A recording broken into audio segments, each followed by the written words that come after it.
திருச்சிற்றம்பலம்.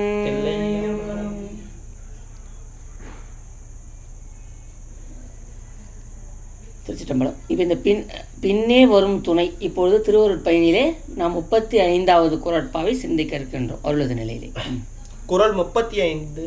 பின்னே வரும் துணை. அணுகு துணை அறியா ஆற்றோனில் 5 உணர்வை உணரா உயிர். பொருள்: தனக்கு பின்னே துணையாக வருகின்றவனை அறியாது தனி வழியில் அச்சத்துடன் நடந்து செல்லும் வழிப்போக்கனைப் போல உயிர்கள் தமக்கு தோன்றா துணையாய் பின்னின்று உதவும் பேரறிவாகிய திருவருளை உணராது துன்புறும். மற்றும் ஒரு உவமை கூறலாம். உயிர் உடனின்று செலுத்தவே ஐம்பொறிகள் செயல்படுகின்றன. ஆனால் அவ்வாறு தம்மை செலுத்தி நிற்கும் உயிரை அவை அறிவதில்லை. அந்த ஐம்பொறிகளைப் போல உயிர்கள் தமது அறிவிற்கு துணையாய் உள்ள திருவருளை உணராது நிற்கும். சொற்பொருள்: அணுகு துணை. தனக்கு பின்னே பாதுகாவலாக வருகின்ற துணைவனை அறியாமல் தனி வழியில் அஞ்சி நடந்து செல்லுகின்ற ஆற்றோனில் வழிப்போக்கனைப் போலவும். 5 தம்மை உள்ளின்று செலுத்தும் உயிரை அறிய மாட்டாது ஐம்பொறிகளைப் போலவும் உயிர்கள் உணர்வை பேரறிவாகிய திருவருளை உணராது நிற்கும். விளக்கம்: துணைவனை அறியா வழிப்போக்கன். நாமெல்லாம் பிறவி என்ற நீண்ட வழியில் சென்று கொண்டு இருக்கிறோம். ஒரு நாள் இரு நாளில் சென்றுவிடக் கூடிய தொலைவாக இருந்தாலே துணையோடல்லது நெடுவழி போகேல் என்பார்கள். அப்படி இருக்க நாம் போகின்ற தொலையா வழிக்கு துணை வேண்டாமா? உலக வாழ்வில் நமக்கு துணையாக நம்முடைய செயலுக்கு உதவி செய்பவராக பலர் இருப்பதை காண்கிறோம். ஆனால் யாரோ ஒருவரை நாம் துணையாக எண்ணி இருக்கிறோமோ அவருக்கு வலிமை குறையும் போது அவரால் ஒரு பயனும் பெற முடியாமல் போய்விடுகிறதே. மேலும் ஓரிடத்தில் துணையாக நிற்பவர் மற்றொரு இடத்தில் துணையாக நிற்க இயலாது. ஒரு காலத்தில் துணையாக இருப்பவர் மற்றொரு காலத்தில் துணையாக இருக்க இயலாது. எடுத்துக்காட்டாக, வகுப்பறையில் ஆசிரியர் துணையாக நிற்பார். அவரே வயலில் நாற்று நடுகிற இடத்தில் துணையாக வர முடியுமா? அந்த இடத்தில் அவரால் யாதொரு உதவியும் செய்ய இயலாது. அந்த தொழிலில் பழக்கமுடைய வேறு சிலர்தான் அந்த இடத்தில் உதவ முடியும். நெருக்கடி மிகுந்த சாலையில் அதனை கடப்பதற்கு காவல்துறையை சேர்ந்தவர் துணையாக நிற்கிறார். அவரே ஆற்றை கடப்பதற்கு துணையை செய்ய வேண்டும் என்றால் அது முடியுமா? அங்கு அவர் துணை பயன்படாது. ஆற்றை கடப்பதற்கு படகு செலுத்துபவரின் துணையே வேண்டும். இப்படி ஒவ்வொரு இடத்திற்கும் ஒவ்வொரு காலத்திற்கும் ஏற்றபடி துணைகள் அமைகின்றன. எல்லா காலத்திலும் எல்லா இடத்திலும் எந்த நிலையிலும் நமக்கு துணையாக வரக்கூடியவர் யாரேனும் உண்டா? உலக மாந்தருக்கு அத்திறன் இல்லை. திருவருள் ஒன்றுதான் அப்படிப்பட்ட பெரிய துணையாக விளங்குவார். அப்பப்பட்ட இறைவன் தான் நம்மளுக்கு தோன்றா துணை. நம்மளுக்கு துணையா இருக்கிறானா இல்லையாங்க? இப்போ அடியாரெல்லாம் இங்கே வந்துட்டு இருக்குன்னா இறைவனோட துணை நம்மளுக்கு துணையாக இருக்கிறான் இறைவன். அதான் இறைவா என்னோட துணையே.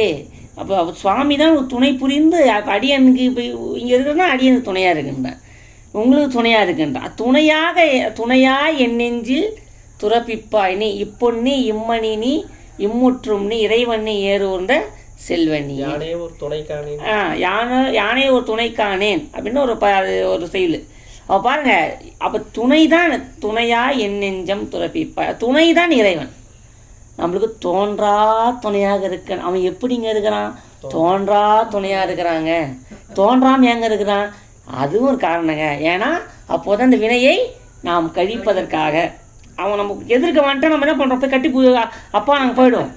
வந்துட்டா நம்ம என்னது அங்கே போயிட்டு பையன் அந்த வினையை கழிக்கணுமா வேணாமா? வெறுப்பு வரணும். அதை அதை வெறுக்கணும். அந்த வெறுப்பு இறைவன் மேல் விருப்பு. இந்த உலக வாழ்க்கையிலே வெறுப்பும் இறைவன் மீது விருப்பும் வரக்கூடிய ஜீவான்மாக்கள் தான் பக்குவப்பட்ட ஜீவ ஆன்மாக்கள். அவப்பட்ட பக்குவம் வர வர அந்த உயிர்களிலே சத்தினி பாதம் நிகழ்ந்து இறைவனிடம் சென்று அந்த ஜீவ ஆன்மாக்கள் அடையும். இதைத்தான் நம்மளுடைய சைவ சித்தாந்தம் வலியுறுத்துகின்றது. அப்போ வழிபாடு செய்ய செய்ய செய்ய செய்ய உலகியல் நாட்டம் அனைத்தும் நீங்கி திருவருள் சார்பை மட்டும் உயிர் சார்ந்து நிற்கும். தனிமையில் இருந்தாலும் சரி, நம்ம புத்தகத்தை படித்தாலும் சரி, திருவருளை சார்ந்த எண்ணமாகவே அந்த உயிருக்கு இருக்கின்றது என்று சொன்னார். அந்த உயிர்களிடத்திலே சத்தினிபாதமாகியது நடக்க ஆரம்பிக்கிறது. சத்தினிபாதத்தோடைய வீழ்ச்சி எந்த அளவுக்கு இருக்கிறதோ அந்த அளவுக்கு அந்த உயிருடைய பக்குவம் இருக்கும். இதில் நம்ம ஆழ்ந்து நோக்குதற்கு உரியது. அப்போ அடியார்களாக ஒரு கவனித்து சிந்திக்க வேண்டும் கருத்தொன்றி. அப்போ இறைவன் தான் நம்மளுக்கு தோன்றா துணையாக இருக்கு. நம்ம ஒரு குடும்பம், நம்ம ஒரு வாழ்க்கையை நகர்த்தனா கூட நம்ம குடும்பத்தில் நம்ம இருக்கிறோம். அம்மா, அப்பா, தம்பி. இப்போ நாளைக்கு எனக்கு மனைவியோடு நான் என் வாழ்க்கையை நகர்த்தணும். அப்போ இந்த மாதிரி உலக வாழ்க்கையில் நம்ம நகர்த்துறதுக்கு நம்மளுக்கு துணை, வாழ்க்கை துணை நலம் அப்படின்னு சொல்கிறோமா இல்லையா? அப்போ இந்த துணைவி அப்படின்னு பேர். அப்போ அப்பா நம்மளுக்கு துணையாக இருந்தாங்க, அப்புறம் நம்ம மனைவி பெண் வராங்க, அதுக்கப்புறம் நம்ம பசங்க துணை. இது துணை கடந்தாலும் வாழ்க்கையில் அது பயணம் போகும். அப்போ இது அனைத்து காலத்திலும் நமக்கு துணையாக உயிருக்கு உயிராக இருக்கிறவன் யார்? இறைவன். இறைவனோட துணையின்றி உயிரில் செயல்படலை. அதுதான் இந்த குறட்பா சொல்லுங்க. அப்போ அவன் தான் நமக்கு துணையாக இருக்கின்றான். திருவருள் உயிரோடு ஒட்டியதாய் எப்போதும் பிரிப்பின்றி நிற்பது, உயிர் செல்லும் இடங்களில் எல்லாம் உடன் வருவது, அது நம்மை எப்போதும் பற்றி கொண்டு இருக்கிறது. உலகத்தில் வேறு யாரும் துணை இல்லை, நீதான் துணை என்று நாம் தான் அதனை இறுக பற்றி கொள்ளாமல் இருக்கிறோம். அதன் இருப்பையும் தெரிந்து கொள்ளாமல் இருக்கிறோம். உயிர்களாகிய நாம் திருவருளை உணராதிருப்பதற்கு 2 உவமைகள் கூறியுள்ளார் ஆசிரியர். அணுகு துணையறியா ஆற்றோன் என்பது முதல் உவமை. 6 வழி. ஆற்றோன் என்பதற்கு வழிப்போக்கன் என்பது பொருள். தனக்கு காவலாக தன் பின்னே வருகின்ற துணைவனை அறியாது இருட்டு வழியில் நடுக்கத்துடன் பயணம் செய்யும் வழிப்போக்கனைப் போல உயிர்களாகிய நாம் இருக்கிறோம். பின்னே தொடர்ந்து வருகின்ற துணைவன்தான் திருவருள். வழிப்போக்கன் திரும்பி பார்த்தால் பின்னே வரும் துணைவனை தெரிந்து கொள்வான், அச்சமும் கவலையும் நீங்குவான். அதுபோல உயிர்களாகிய நாம் வெளி உலகில் செல்லும் நமது நாட்டத்தை தடுத்து உள்முகமாக திரும்பி நோக்கினால் திருவருளை உணர்ந்து கொள்ளலாம், கவலையும் துன்பமும் நீங்கலாம். உயிரை அறியாத ஐம்பொறிகள். மாணவருக்கு முதல் உவமை பற்றி பின்வருமாறு ஐயம் எழலாம். வழிப்போக்கனுக்கு பின்னே வரும் துணைவன் அவனிலிருந்து இடத்தால் விலகி நிற்கிறான். அதனாலேயே வழிப்போக்கன் அவனை தெரிந்து கொள்ள இயலாமல் போகிறது. அதுபோல திருவருள் உயிரிலிருந்து விலகி நிற்கவில்லையே, உயிரோடு ஒன்றுபட்டு அல்லவா உள்ளது. அப்படி இருந்தும் அதனை உயிர் உணர்ந்து கொள்ளாதது ஏன் என்பதே அவ்வையம். அந்த ஐயத்தை நீக்குதற்கு ஐம்பொறிகளை ஓமை கூறுகிறார் ஆசிரியர். கண் முதலிய ஐம்பொறிகள் உருவ முதலியவற்றை தாமே அறிவதில்லை, உயிர் உடனிருந்து செலுத்தவே அவை அறிகின்றன. ஆயினும் அவை உயிர் தம்மோடு உடன் நிற்பதையோ உயிர் தம்மை செலுத்துகிறது என்பதையோ அறிவதில்லை. அந்த ஐம்பொறிகளின் நிலையில் உயிர் உள்ளது. தம்மோடு ஒன்றுபட்டுள்ள உயிரை அறிய மாட்டாத அந்த ஐம்பொறிகளைப் போல உயிரும் தம்மோடு ஒன்றுபட்டுள்ள திருவருளை அறியாது.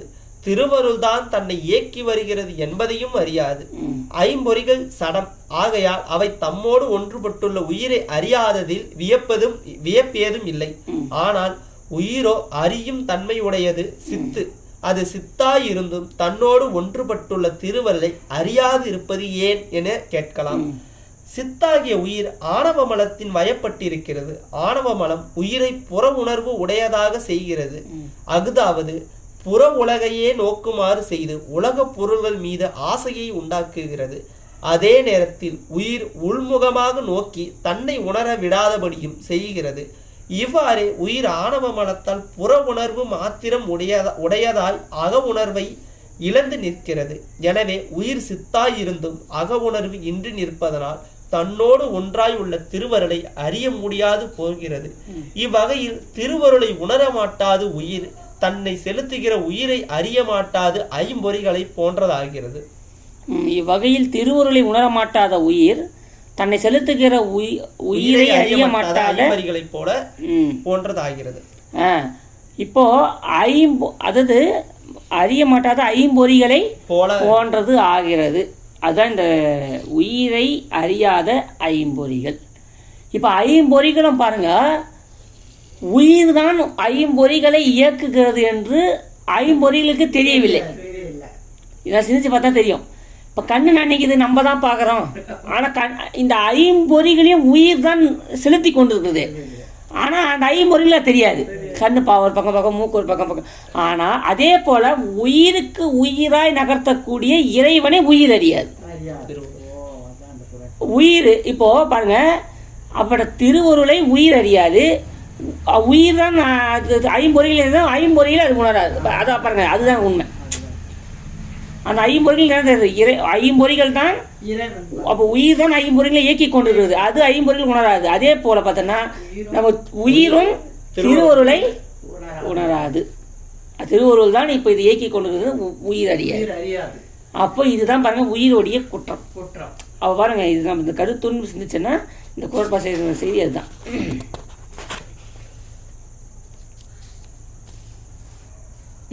அதை மீண்டும் ஒரு அந்த குரட்பாவை படிப்போம். குறள் 35. பின்னே வரும் துணை அணுகு துணை அறியா ஆற்றோனில் ஐந்தில் உணர்வை உணரா உயிர். பொருள்: தனக்கு பின்னே துணையாக வருகின்றவனை அறியாது தனி வழியில் அச்சத்துடன் நடந்து செல்லும் வழிபோக்கனைப் போல உயிர்கள் தமக்கு தோன்றா துணையாய் பின்னின்று உதவும் பேரறிவாகிய திருவருளை உணராது துன்புறும். மற்றும் ஒரு உவமை கூறலாம். உயிர் உடன் நின்று செலுத்தவே ஐம்பொறிகள் செயல்படுகின்றன. உயிர் உடன் நின்று செலுத்தவே ஐம்பொறிகள் செயல்படுகின்றன. ஆனால் அவ்வாறு தம்மை செலுத்தி நிற்கும் உயிரை அவை அறிவதில்லை. அந்த ஐம்பொறிகளைப் போல உயிர்கள் தமது அறிவிற்கு துணையாய் உள்ள திருவருளை உணராது நிற்கும். அதான் ஆசிரியர். அப்ப உயிர் உடன் நின்று செலுத்தவே ஐம்பொறிகள் செயல்படுகின்றது. அதான் உண்மை. ஏன்னா உயிர் இல்லைன்னா இந்த ஐம்பொருள் வேலை ஜட பொருள், இது அப்படி செயல்படுகின்றது. ஆனால் அவ்வாறு தம்மை செலுத்தி நிற்கும் உயிரை, இப்போ பாருங்க இது என்ன சொல்றதுன்னா, ஐம்பொறிகளை கொண்டு உயிரை உணர முடியாது. ஏன்னா செலுத்தி கொண்டு இது எப்படி? கண்ணை வைத்து அனைத்தையும் பார்க்கலாம், கண்ணை வைத்தே கண்ணை பார்க்க முடியாது. பார்க்க முடியுமா? அறிவை வைத்து அனைத்தையும் சிந்திக்கலாம், அறிவை வைத்து அறிவை உணர முடியாது. அப்போ இறைவன் பாருங்க, எங்கே இருந்தாலும் நம்மளால பயோஸ்கோப் வச்சு பார்த்துருவோம். கடவுள் இங்கே தாங்கிறாருன்னா நிலா ராக்கெட் கூட வச்சு பார்த்துருவோம். சாமி பார்த்தாரு. நம்மளுக்கு நம்ம எங்கேயுமே இவங்க தேடாத ஒரு இடம் எதுன்னா இவங்கள அறிவுக்கு அறிவாய் விளங்குகின்றான் இறைவன். அறிவுக்கு அறிவா பாருங்க, அறிவுல சுவாமி இருக்கிறானாங்க. அறிவுக்கு அறிவாய் இருக்கின்றான். அதான் பாருங்க, ஐம்பொறிகளும் உயிரை அறிகின்றது. அப்போ ஐம்பொறிகள், அப்போ அதான் சிந்திச்சு பார்த்தா இதான் உண்மை. அப்போ ஐம்பொறிகளும் உயிர் தான் செலுத்துகின்றது. ஆனால் அதை ஐம்பொறிகள் என்ன செய்வதில்லை, உணர்வதில்லை. உணர்வது கிடையாது. அதே போல அந்த உயிரும் திருவருள் தான் இது அனைத்தும் செய்கின்றது. அந்த உயிர் அறியாது. இதை நம்ம அறிந்து கொள்ளணும். அப்புறம் கண்ணை கொண்டு அனைத்தும் பார்க்கின்றோம், கண்ணை கொண்டு கண்ணை காணாதது போல உயிரை கொண்டே இறைவனை நம் காணுதல் இல்லை. ஆனால் இறைவன் தான் அனைத்தும் செய்கின்றான். ஆனால் அதை நம்ம உயிருக்கு உயிரை இறைவன் நம்மளால் என்ன பண்ண முடியாதுங்க, காண இயலாது. அது எதை கொண்டு நோக்க முடியும்னா உணரத்தான், உணர்தலின் உணர்வே. அது நம்ம ஏன் காட்சிக்கு புலப்படாதுன்னா, கண்ணுக்கு புலப்பட்ட அனைத்தும் அழியும், இறைவன் கண்ணிற்கு புலப்பட மாட்டான். காட்சிக்கு புலப்பட்டது அனைத்தும் தோன்றி நின்று அழியக்கூடியது. எந்த பொருள் எல்லாம் கண்ணுக்கு புலப்படுகின்றதோ அவை அனைத்தும் என்ன பொருளுங்க, தோன்றி நின்று அழியக்கூடிய ஒரு இல்பொருள். அதை நம்ம சிந்திச்சுக்கணும். அப்போ உள்பொருள் என்றால் என்னைக்குமே இருக்கக்கூடிய பொருள். இல்பொருள் என்று சொன்னால் தோன்றி நின்று அழியக்கூடிய ஒரு பொருள். அப்போ இந்த தோன்றி நின்று அழியக்கூடியதெல்லாம் மாற்றத்திற்கு உட்பட்டது. அப்போ பதி பசு பாசம் இது மூன்று மட்டும் இருந்துங்க உள்பொருள். பேரறிவானவன் இறைவன், அவனோட சிற்றறிவுடையது உயிர்கள், அறிவித்தாலும் அறியாதது இந்த பாசமாகிய மலம். அப்போ இதை தான் நம்ம அனாதி என்று சொல்லுது. மூன்றுமே தோன்றி நின்று அழியாத என்றும் உள்ள உள்பொருள். அது மூன்று. அதுதான் நம்ம உயிர்கள் இந்த உடம்பை எடுத்துக்கின்றது. இந்த உடம்பை எடுத்த பயன் என்ன, அது எதற்காக இந்த கருவிகரணங்களே எடுத்திருக்கின்றது, எதற்காக வினைகளை ஈட்டுகின்றது, இதுதான் நம்ம இந்த பிறவி எடுத்து நம்ம சிந்தித்து கொண்டு இருக்கின்றோம். உயிர்கள் பாருங்க, கடந்த உயிர்கள் இப்போ உயிர் இப்போ பையா இருக்கிறோம், இப்போ நம்ம இருக்கிறோம். உயிர் அப்படின்னா டக்குன்னு நான் யாருன்னா, நம்ம பல நாள் கடந்து வந்த எண்ணங்களின் தொகுப்பு தான் உயிர்னு சொல்லும். இப்போ நானுன்னும் இப்போ நேற்று வரைக்கும் நம்ம எல்லாத்தையும் அழிச்சிருங்களேன், இப்போ நம்ம எங்கள் வீட்டுக்கு போகிறோம்னு தெரியாது. சித்தத்தை ஃபுல்லாக அழிச்சிட்டா நம்ம எங்கே போகிறோம் தெரியுமா? என்ன தெரியாது. இப்போ அடியன் பேசி கொண்டு இருக்கின்றேன், சித்தத்தில் பதிவாகி பேசி கொண்டு இருக்கின்றது. அப்போ இது என்ன தெரியுது? எவ்வளோ உயிர் என்ன நினச்சிக்கணும்னா, பொறி புலன்கள் இந்த உடம்பை தான் கண்டுபிட முடிய இன்னமும் நம்மளுக்கு ஆன்ம தரிசனம் என்று ஒன்று கிடைக்கவே இல்லை. உயிர் இருக்குதான் தெரியும், ஆனால் இன்னும் நம்ம உயிர் நம்மளுக்கு தெரியுதா? தெரியல. ஆனால் அனைத்து உயிர் தான் செயல்படுத்தி கொண்டு இருக்கின்றது. அது அறிவை கொண்டு அறிவை காண இயலாது, கண்ணை கொண்டு கண்ணை காண இயலாது, இந்த புலன்களை கொண்டு உயிரை கண்டு கொள்ள இயலாது. உயிர் தான் இதை செய்து கொண்டிருக்கிறது என்று நம்ம அறிவுக்கு நம்மளுக்கு எட்டாது. அதுதான் நம்மளுக்கு விளங்காத ஒரு செயல். அதான் இறைவன் அறிவித்தால் தான் நம்ம அதை அறிய முடியும். இல்லைன்னு சொன்னால அதை அறிதற்கு இயலாது. அதுதான். அதனால இது நம்ம கருத்தொன்றி புரிஞ்சிக்கணும். அப்போ அந்த உயிருக்கு உயிராய் இருப்பவன் யாருங்க? இறைவன். அந்த இறைவனை உயிர் அறிந்து கொள்ளவில்லை. அவ்வளோதான். இத்துடன் இந்த குறட்பா நிறைவு செய்கின்றோம். திருச்சிற்றம்பலம்.